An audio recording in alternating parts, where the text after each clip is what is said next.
When we last left off in the Firaxis Civ 7 workshop, me, Himiko, Queen of Wa, and Siam were in a huge jam. We entered the modern age with all Siam's abilities with independent powers, and not an independent power in sight. All I had from Siam's civics was a settlement cap increase, early access to the Dwa Suthep Wonder, the Bang improvement, and a couple of extra policy slots, which is not nothing. But the real strength of their civics and their special abilities is the bonuses they deliver from suzerain city-states. Not only that, but the end of the age plague had decimated our troops, and even though we had a slight military lead over Napoleon, that was only because of having 21 settlements. Mind you, I did now have access to elephants with machine guns. That sounds like a great B movie, doesn't it? Roger Corman, where are you when I need you? The good news is that we won. Whew, that was close, right?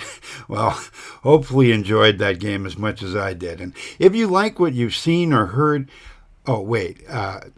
maybe you want to know a little bit about how we won. I can see that. People are nosy that way. Let me see if I can summarize things so they make sense. No, can't do that. I'll just have to tell you what happened, how I reacted, and how things turned out. But you know that last part already. The way I saw it, I had three options. Go back to the end of exploration and then pick a new modern civ for the last age. There's nothing to prevent that.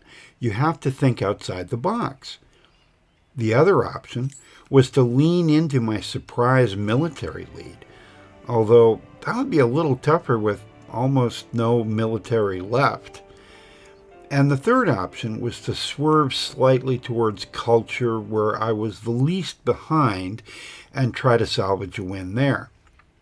And I'll confess right now that I had a false start. I opted for the culture rejig, and by turn 20 was swarmed by Napoleon and Saida, who wanted to finish what they had started. So I confess, I went back to turn 1 and spent the gold I desperately needed elsewhere to restock my towns with some token units. And that actually seemed to be enough. But I didn't keep going with the full-on military approach. The main reason was laziness and a time crunch. I wanted to finish it up quickly, which is not the military way, so I could get this video up for you in a timely fashion. So it wasn't about being peace-loving. It was about obeying the medium. The medium is the message, after all, I heard somewhere sometime. Then I had Himiko roll up her sleeves and accept the hell out of every endeavor to keep the peace. But what sealed that deal was, surprise, surprise, the Buddhanath Wonder, which improved my relationship with everyone by 20 points. And whoever said modern age wonders were useless? I didn't realize it right away, but I was going to have a war-free modern era because of that. And it would be disingenuous to say that Siam hadn't played a role in getting me here. Its special ability to insta-suzerain city-states had worked its magic through 2 ages and earned me a lot of bonuses over that time.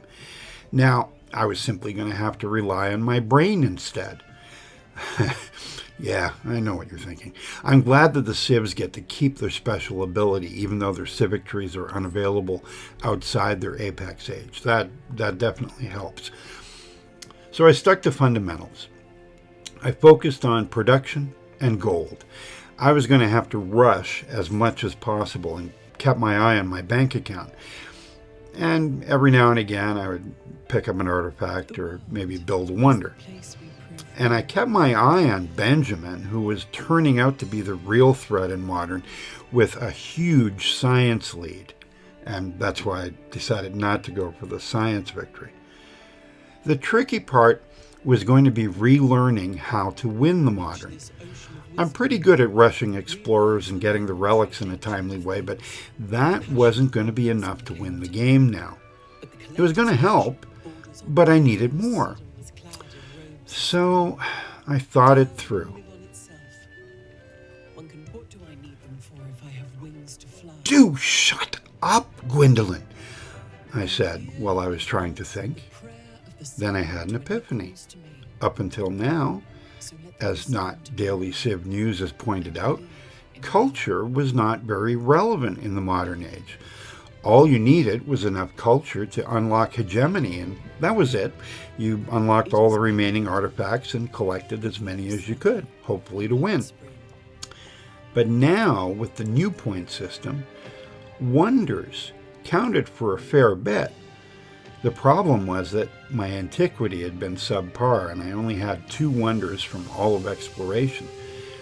I did collect 60 points worth of relics in exploration, and then 75 points of artifacts in modern. But, and this is the key, I also racked up 12 wonders in modern at 14 points apiece. So not only was culture worth something in modern, but wonders were very valuable specifically as well, and there would put me well over the top. I guess the question for this workshop is, should I have been able to win with as little going for me as I had at the beginning of the era? I have to tell you, it was a hell of a rush getting those wonders though, but I don't know why it was so easy. At the same time, it was not easy making it to modern in the first place. So there's that. I have to also allow for the fact that I had more settlements than anyone else, and that didn't hurt in terms of generating culture. Expansionism really came in handy there.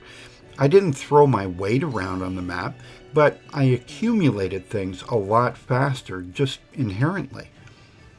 And I did accumulate points in the triumphs. I don't think I've mentioned that I really like that diplomacy and expansionism carry equal weight in the triumphs. They seem balanced between a variety of ways to win, and it's helpful that all of them in modern give you immediate benefits. Again, singing the triumph's praises. I know you guys are probably getting tired of that.